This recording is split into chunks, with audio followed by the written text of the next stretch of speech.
On demande ici que devient une charge électrique déposée sur un isolant. Une charge électrique, bon, déposée, c'est par transfert de charge. Hein. On va faire un transfert de charge sur un matériau dit isolant.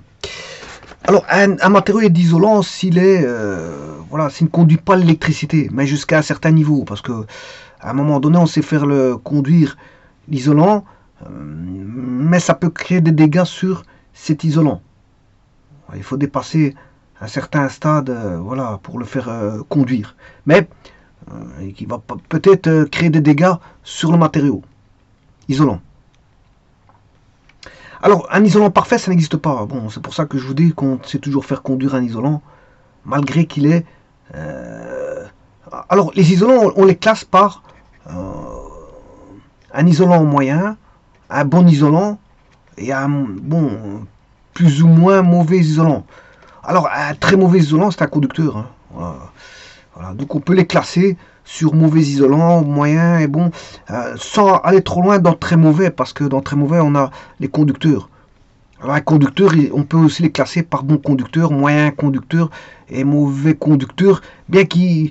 Bon, voilà, c'est pour vous dire que la limite conduction isolant, elle est difficile à définir, c'est pour vous dire. Alors, maintenant, comment va-t-on définir isolant et conducteur? C'est les industriels qui vous disent, bon, certains matériaux sont utiles pour, par exemple, conduire l'électricité. Je pense aux câbles et aux conducteurs. Là, ils vont vous dire, bon, à partir d'un certain seuil de conduction, ben, voilà, on peut en faire des câbles ou des conducteurs vu qu'ils conduisent bien.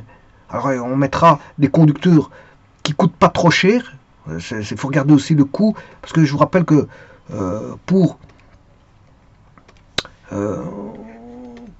installer des câbles électriques dans un pays, plus le pays est grand, et plus ça coûte. Hein. Donc on va pas chercher les meilleurs conducteurs en termes de câbles, parce que le câble il coûte. Hein. Voilà. Mettre de la fibre optique, ça coûte énormément. Mettre des câbles électriques aériens, ça coûte. Mettre des câbles terrestres, ça coûte. Donc c'est pour vous dire que voilà, on regarde des bons conducteurs, mais pas les meilleurs conducteurs, parce que les meilleurs conducteurs, ils coûtent très cher. On ne va pas placer les meilleurs conducteurs pour faire conduire de l'électricité au travers d'un territoire complet, hein, parce que ça coûte énormément. Donc on va essayer de minimiser les coûts tout en ayant des bons conducteurs. Et c'est les industriels qui vont vous dire, bon, que on va faire des câbles qui sont plus ou moins bons conducteurs, enfin qui sont bons conducteurs, mais pas trop chers, donc on va pas chercher les meilleurs conducteurs. Mais en tout cas, voilà, c'est comme ça qu'on va dire qu'on a des bons conducteurs. D'autres, on ne les utilisera pas comme câbles parce qu'en fait, ils sont considérés comme mauvais conducteurs. Et j'ai bien dit mauvais, hein. J'ai pas dit isolant. Voilà. C'est pour ça que je dis que là, entre isolant et conducteur, la limite est floue, voilà. On va dire elle est floue. Donc c'est pour ça qu'il faut, les industriels doivent définir les choses correctement. Alors bien sûr, un câble, il faut l'isoler hein, par de la matière plastique. Voilà, on met de la matière plastique. Voilà, pour éviter, je veux dire, d'avoir des câbles nus. Parce que toucher un câble nu, c'est dangereux. On isole toujours de manière avec du plastique pour éviter, je veux dire, qu'une personne vient toucher un câble. Alors si le câble il est percé, si l'isolant il est percé, il y a un trou, c'est très dangereux pour une personne qui vient manipuler le câble. Hein. Donc on essaye d'éviter de faire en sorte que l'isolant soit sectionné. Bon, on va dire ça comme ça. Alors ici, on va répondre à la question, que devient une charge électrique déposée sur un isolant? Alors, avant toute chose, l'isolant, c'est une matière, voilà, enfin, c'est une matière est dite isolante s'il ne conduit pas bien l'électricité. Alors jusqu'à un certain seuil, je vous ai dit, il faut trouver le seuil. C'est donné par des valeurs. Hein. C'est donné par des valeurs, voilà, de résistivité, voire des valeurs de conductivité qui permettent de dire, voilà, si on a un bon isolant, un bon conducteur, etc., etc.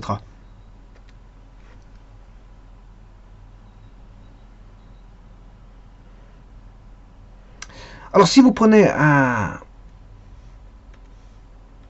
matériau, voilà, dit isolant, hein, ce matériau est isolant, il est défini isolant par sa résistivité, sa conductivité, donc on dira qu'il est isolant. Donc il ne conduira pas bien l'électricité jusqu'à un certain seuil, parce qu'il y a toujours faire conduire l'électricité, mais peut-être en faisant des dégâts sur le matériau isolant. Voilà. Alors, si, par exemple, alors si ici je l'ai pris un cylindre, j'ai pris un cylindre. Maintenant, si vous prenez une sphère, ben, l'endroit où va se loger les charges, ben, c'est là où le corps reçoit le transfert de charge. Hein. C'est localisé là où le corps reçoit le transfert de charge. Alors, je parle pour un isolant. Hein. Donc, c'est-à-dire, si vous avez mis les charges ici, voilà, supposons qu'ils soient positifs, ben, les charges vous restez ici à ce niveau-là. Alors, par exemple, j'ai mis positif ici. Positif, c'est par exemple, ici on aura moins d'électrons que de protons sur l'isolant, moins d'électrons que de protons, et donc il va se charger positivement. C'est par exemple le cas voilà, du verre qui est frotté par un tissu en laine. Le verre qui est... Alors si j'avais pris de l'ébonite voilà, qui est frotté par de la peau de chat, à ce moment-là, ce sera du négatif. Mais ce positif ne va que dans une zone localisée où vous avez créé ces charges. Hein. Voilà. On n'a qu'une zone localisée. C'est là où vous avez ramené ces charges. Donc ailleurs, il y aura pas. Il n'y aura pas. Si vous avez frotté dans la zone là, c'est uniquement dans la zone frottée. Alors bien sûr, on peut ramener des charges ou faire des transferts de charges par contact, par influence, par frottement. Bon, il existe d'autres méthodes aussi. Hein. Je mettrai 3 petits points. Donc vous avez des matériaux isolants où ça va se loger, ça va se loger uniquement dans la zone électrisée. Là où vous avez électrisé par une méthode, hein, soit de contact ou d'influence ou de frottement, ou d'autres, il y a d'autres méthodes aussi. Là où vous avez la zone localisée où va se situer les charges, c'est là où vous avez voilà, ramené les charges. Là où vous avez ramené le transfert de charge. Donc le transfert de charge va être localisé juste à l'endroit où vous avez... c'est comme on va dire un jardin, et vous avez semé dans le jardin, je veux dire, ça n'ira pas ailleurs que le jardin. Vous avez semé des plantes. Je prends l'exemple d'un jardin. Si vous semez des plantes ici, voilà, mais les plantes n'iront que là.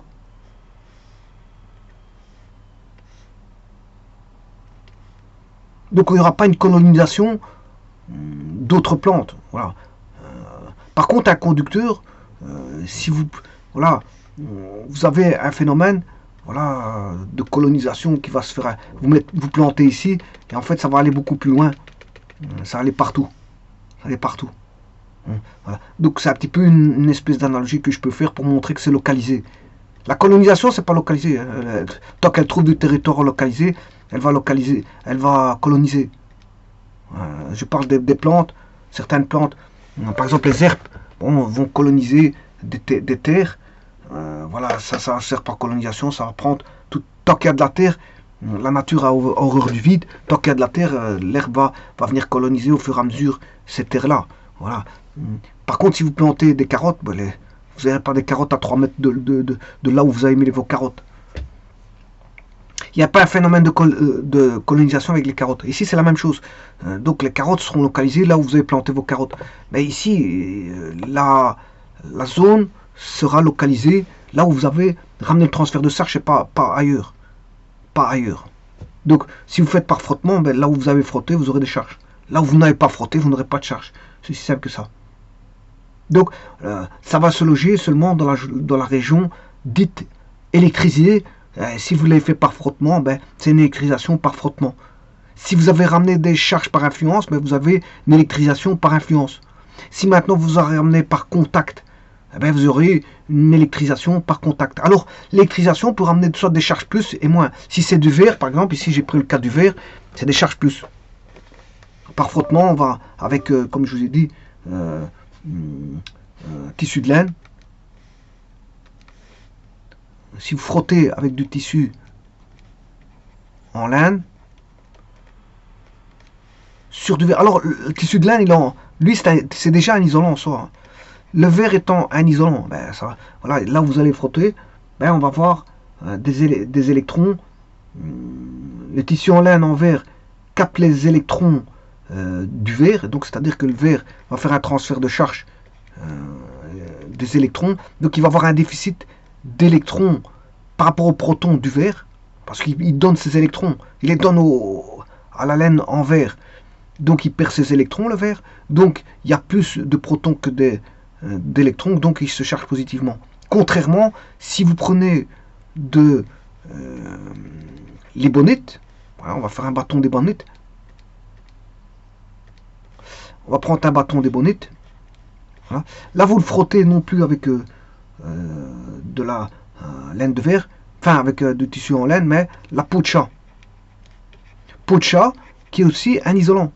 Peau de chat, c'est un isolant. L'ébonite est un isolant aussi. Voilà. Alors là, si vous frottez, là, à ce moment-là, le bâton d'ébonite capte les électrons voilà, de la peau de chat.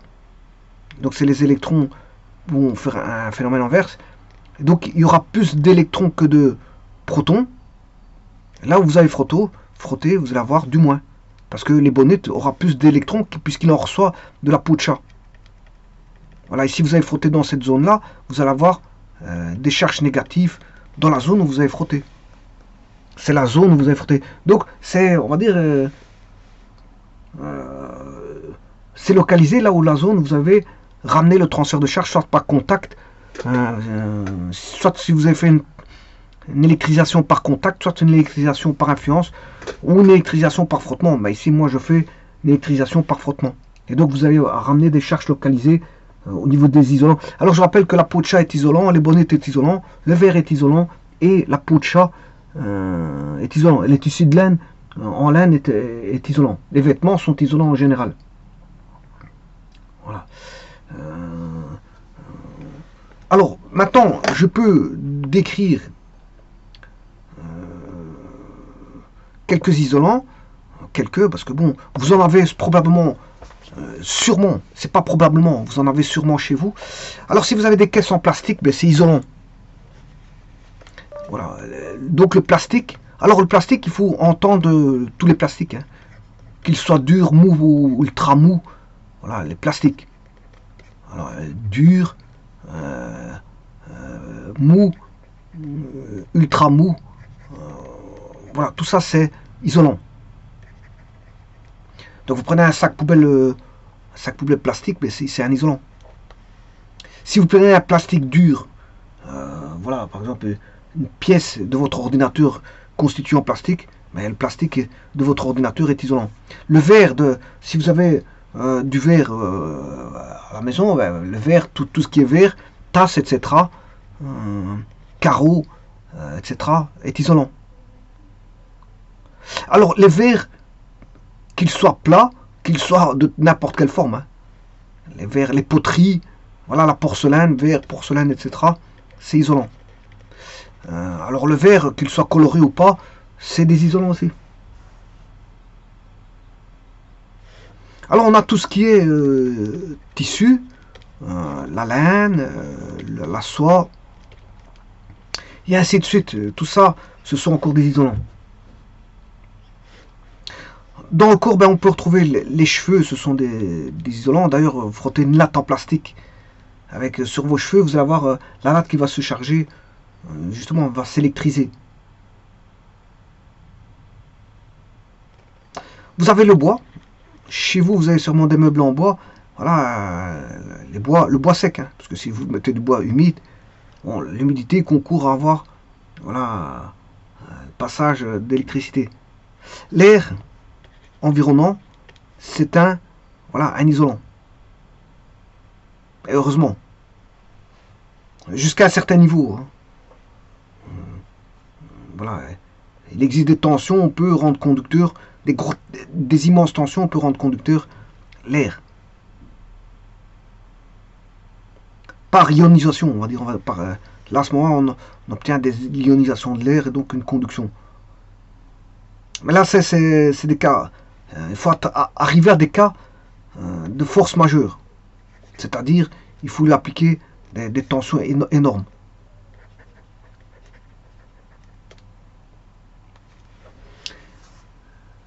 Alors,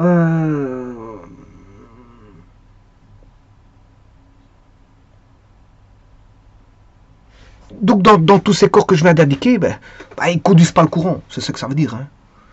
Le plastique que vous avez chez vous, par exemple, vous prenez un pince à linge en plastique, mais il ne conduit pas le courant jusqu'à un certain niveau, comme j'ai dit. Hein. Bon, parce que je vous dis, on peut ramener une tension énorme qui va faire en sorte qu'il y a un courant de passage qui va. Mais le pince à linge, il sera peut-être brûlé. On va dire ça comme ça. Tout ce qui est carton, tout ce qui est armoire plastique, puisque c'est du plastique, les armoires plastiques. Donc chez vous, dans votre maison, vous avez sûrement tous ces matériaux-là de tous les jours, plastique dur, plastique souple, voilà, des caisses en plastique, vous avez des armoires en plastique, des armoires en bois, des armoires mélangées plastique-bois avec du verre, et tout ça, c'est isolant.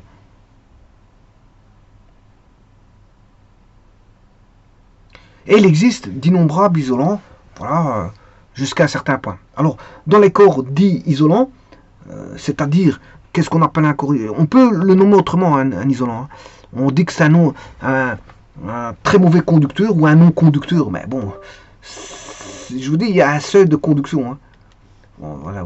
On va dire c'est un isolant. C'est un non-conducteur, mais on peut le faire conduire jusqu'à un niveau. À un certain niveau, on peut le faire conduire. Non-conducteur.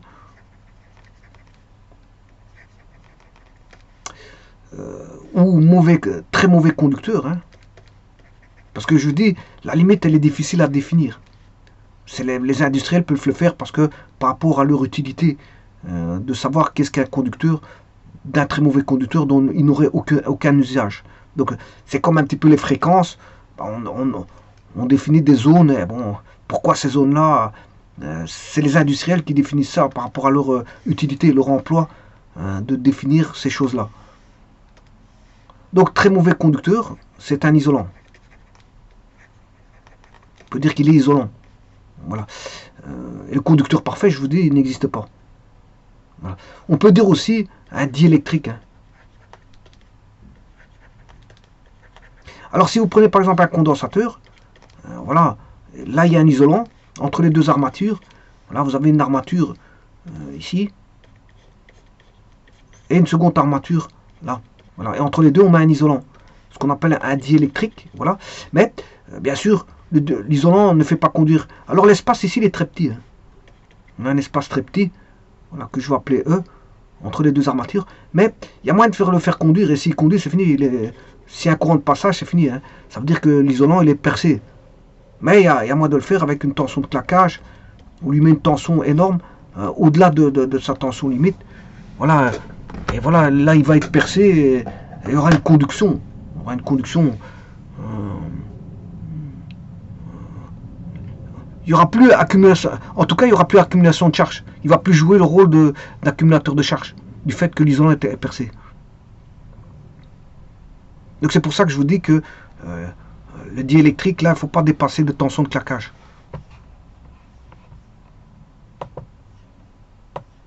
Par exemple, c'est un exemple. On va dire ça comme ça. Donc, bien sûr, dans les plastiques durs, on a aussi différents noms. Hein.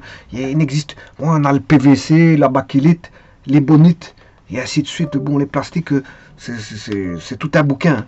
Vous achetez des bouquins sur les plastiques, vous allez voir le nombre de plastiques que l'on a existants. Voilà. Bon, je vous cite le plastique en général.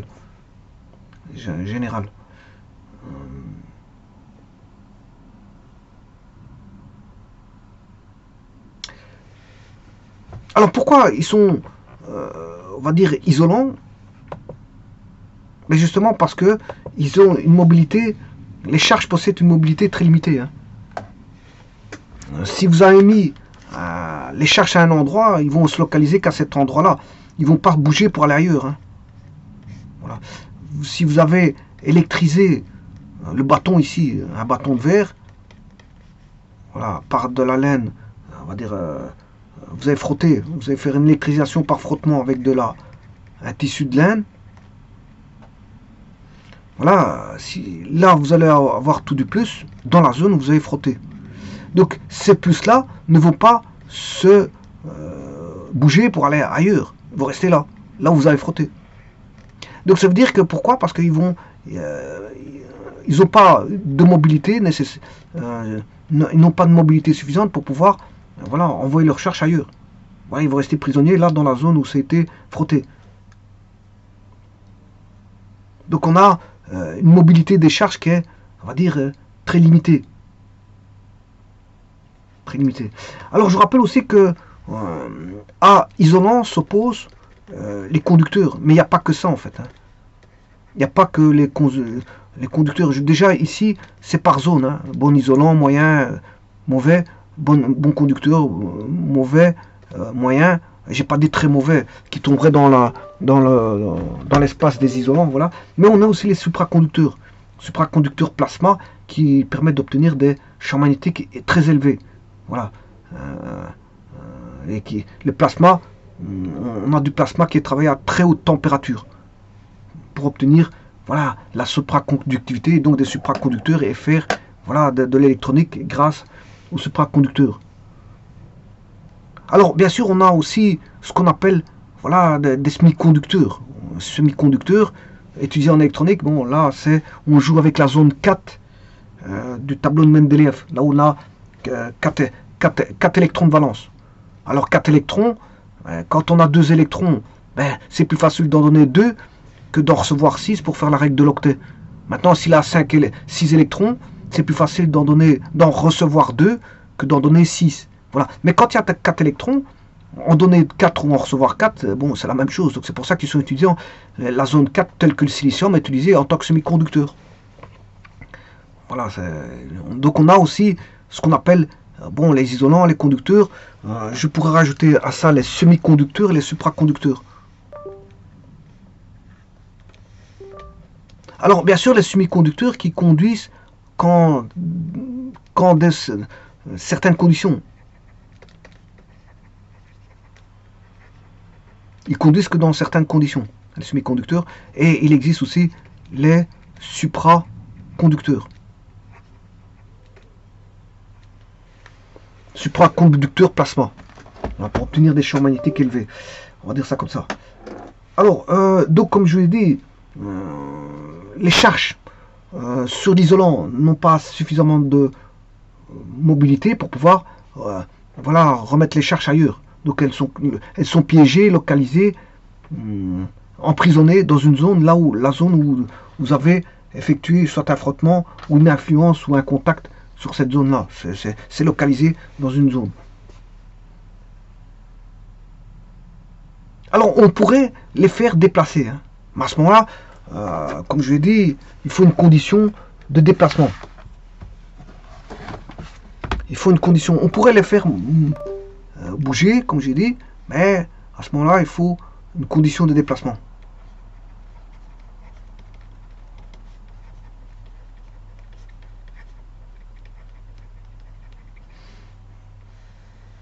On pourrait jouer sur leur mobilité.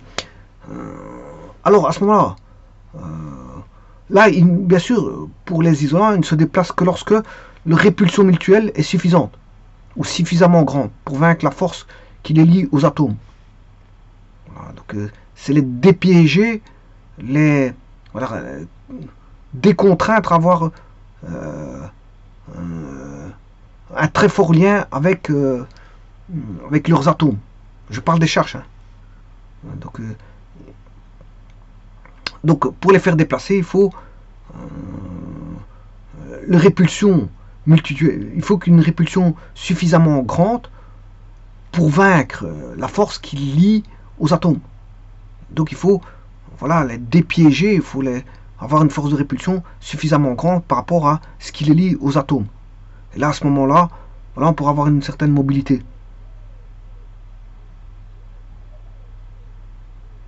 Et de ce fait-là, qu'ils sont fort liés justement aux atomes, ils sont piégés par rapport à une force, voilà, d'attraction par rapport aux atomes, donc ils ont une faible mobilité, et donc c'est difficile de faire passer un courant ou de faire naître un courant électrique sur ce genre de matériaux qui sont les isolants. Donc dans un matériau isolant, on a difficile à faire passer un courant. Mais on peut le faire. Hein. Je vous ai dit, il faut certaines conditions. On pourrait même détruire le matériau, étant donné les conditions de forçage de faire passer un courant sur un isolant. Parce que normalement, un isolant, il est fait pour être isolant. Si vous voulez le rendre conducteur, il faut atteindre des tensions très importantes qui feraient que ça pourrait mettre en danger le matériau que vous avez.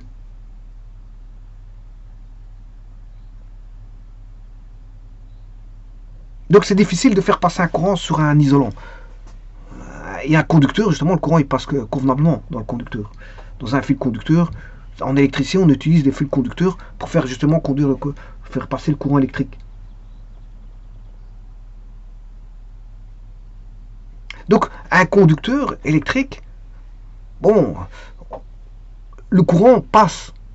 Donc, on ne cherche pas à le frotter au coin aux caisses pour obtenir des charges électriques sur un conducteur, parce que on ne cherche pas à faire un contact, à ramener des charges par contact ou faire frotter, parce que le conducteur lui il conduit, donc quand vous mettez un courant d'un côté il passe de l'autre côté, donc c'est pas un problème. Le conducteur lui il a pas ce fameux problème de ne pas conduire. Donc lui on mettait un conducteur, on mettait des charges d'un côté, elle passe de l'autre côté, par conduction justement. Mais un isolant non, mais vous pouvez créer des charges localisées par frottement, par contact ou par influence, mais uniquement dans la zone localisée.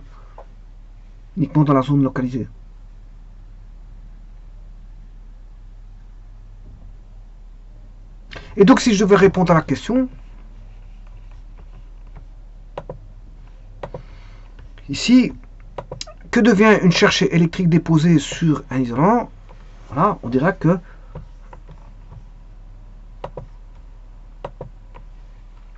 une charge électrique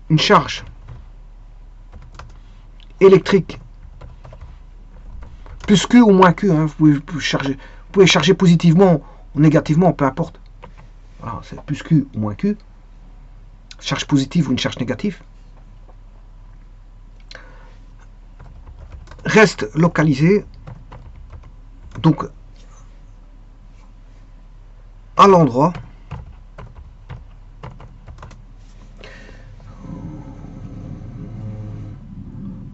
dans l'endroit ou la région, si vous voulez, électrisée. À l'endroit où la région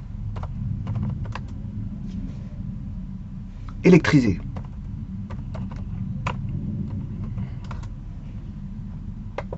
Alors, électriser, comme je vous ai dit, on peut l'électriser soit en cédant des électrons, je vous rappelle. Électriser, c'est obtenir du plus ou du moins. Par exemple, si je prends le verre, je prends le bâton de verre ici, voilà, avec un fil par exemple, voilà, un fil ici.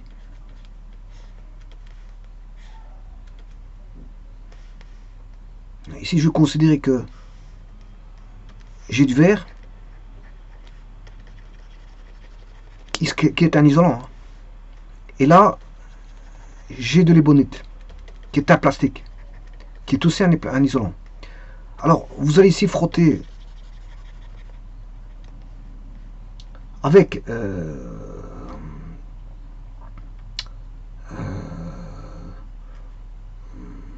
un tissu en laine qui est un isolant. Donc tout se fait entre isolants. Et là, vous allez frotter avec de la pucha. Alors, électriser, ça veut dire que bon, là, on aura les électrons qui vont passer comme ceci. Donc, ils vont être tirés du verre pour être donnés à la laine. Donc, c'est-à-dire que le verre cède. Le verre qui est A alors je ne vais pas l'appeler A, le verre cède les électrons au tissu de laine. Donc c'est-à-dire que s'il cède, bon, il perd ses électrons, donc il y a plus de protons dans le verre que d'électrons, puisque les électrons sont partis. Et donc, dans la zone où on a frotté, ben, vous aurez de plus. Supposons qu'on a frotté la zone d'influence, enfin la zone de frottement, elle est là. Ben, on va voir des charges positives, voilà, qui vont apparaître comme ceci. Par contre, là, on a tout le contraire. Ce qui explique qu'on a deux types d'électricité, positive et négative. Si vous frottez la peau de chat, supposons qu'on va la frotter ici. Voilà, la zone de frottement, elle est là. Donc là, on va voir, la peau de chat va céder les électrons. Alors, si le verre cède au tissu de laine, le tissu de laine accepte. Hein. Ah, c'est comme ça. Hein. Donc le tissu de laine, lui, il accepte les électrons du verre. Alors que le verre, lui, il cède ses électrons. Donc il y a un qui cède, l'autre qui accepte. Hein. Il y en a qui donne, il y en a qui prend. Alors pour la peau de chat, vis-à-vis de l'ébonite, la peau de chat cède et c'est l'ébonite qui accepte les électrons. Donc on a beaucoup plus d'électrons par rapport aux protons au niveau de l'ébonite. Hein. Les protons P+ de la matière, voilà, constituant les atomes de l'ébonite, les protons, ben, il y en aura moins.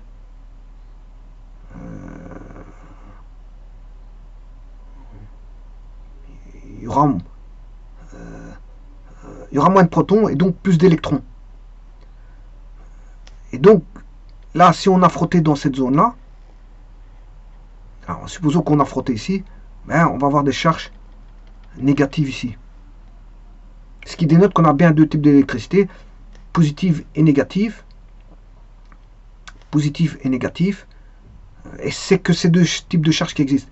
Bien sûr, en l'absence de charge, c'est neutre. Il n'y a pas de charge, ça fait 0. Q égale 0.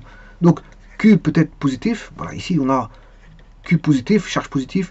Là, on a Q négatif localisé. Maintenant, Q égale 0, c'est qu'on a une absence de charge. Voilà, par exemple, le neutron dans le noyau.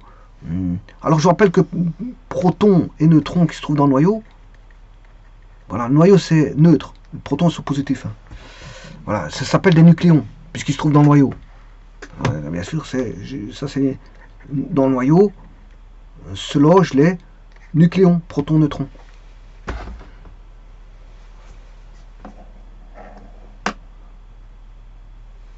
Et donc, vous voyez, le pot de chat, c'est un isolant, l'ébonite, c'est un isolant, tissu en laine, c'est un isolant, le verre, c'est un isolant, et juste par influence, je veux dire plutôt par frottement, là on va frotter, ben vous avez l'apparition de charge, soit plus, soit moins, en fonction du matériau que vous avez. Certains matériaux, vis-à-vis d'autres, vont céder des électrons, et d'autres matériaux, par rapport à leur vis-à-vis, ben, vont accepter des électrons. Et ce qui fait que on a soit un déficit d'électrons, ou soit un excès d'électrons. Alors, un excès d'électrons, c'est négatif. Hein. Je regardais l'ébonite, il a reçu des électrons, donc il a accumulé des électrons, donc il a un excès d'électrons, donc c'est devenu des charges négatives. Alors que le verre, là-bas, ben, il a donné ses électrons, ben, par rapport aux protons de sa matière, ben, il a perdu des électrons, donc il a un déficit d'électrons, donc il devient positif. Donc les charges plus sont considérées comme étant un déficit d'électrons, et charges moins comme un excédent d'électrons. On peut expliquer ça comme ça. Et donc, pour un isolant, on a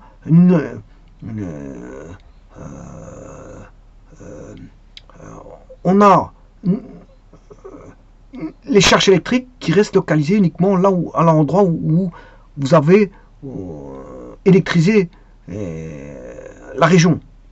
À l'endroit où vous avez électrisé la région. Donc, par exemple, si vous prenez une latte, c'est en plastique, c'est un isolant, vos cheveux sont isolants, vous frottez vos cheveux avec la latte, ben vous aurez les charges Vous pourrez attirer un morceau de papier, bien sûr.